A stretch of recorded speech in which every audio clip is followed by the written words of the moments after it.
Praise the Lord. యూట్యూబ్లో mister Shiva అని ఒక ఛానల్ ఉందండి. అది ఫ్యాక్ట్స్ ఛానల్ అనమాట.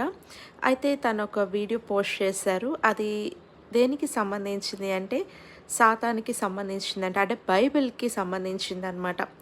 అయితే క్రిస్టియన్స్ అయినప్పటికీ కొన్ని డౌట్స్ ఉంటాయి, నాన్ క్రిస్టియన్స్కి కూడా కొన్ని సందేహాలు అనేవి బైబిల్కి సంబంధించి ఉంటాయి. అయితే క్రిస్మస్ సమయంలో మనం అందరికీ సువార్తని చెప్పలేము, అన్ని విషయాలు వాళ్ళకి తెలియచేయలేము. అలాగే నాన్ క్రిస్టియన్స్ క్రిస్టియన్స్ కూడా కొన్ని సందేహాలు తమ మనసులోనే పెట్టేసుకుంటారు కానీ పైకి అడగరనమాట. సో క్రిస్టియన్స్కి అటు నాన్ క్రిస్టియన్స్కి ఇద్దరికి అర్థమయ్యేలాగా ఆయన ఒక వీడియో చేశారు.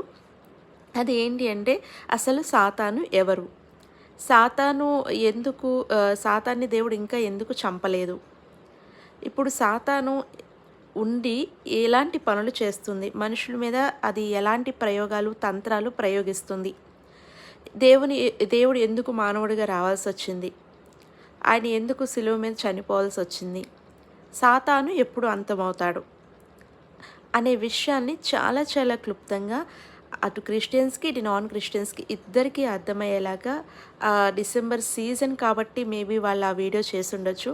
సో నాకైతే ఆ వీడియో చూసినప్పుడు క్రిస్టియన్స్కి అటు నాన్ క్రిస్టియన్స్కి కూడా ఈ విషయం చేరుతుంది అని చాలా చాలా హ్యాపీగా ఫీల్ అయ్యాను అనమాట.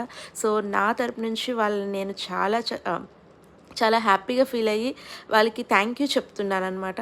సో మీరు ఒకవేళ ఆ వీడియో చూడనట్టయితే ఒక్కసారి మిస్టర్ శివ అని యూట్యూబ్ ఛానల్ ఒకసారి సెర్చ్ చేసి సాతాను గురించి నిన్న ఆయన పోస్ట్ చేసిన వీడియోని ఒకసారి చెక్ చేయండి. బైబిల్ అనుసారంగానే ఆయన మాట్లాడినారు.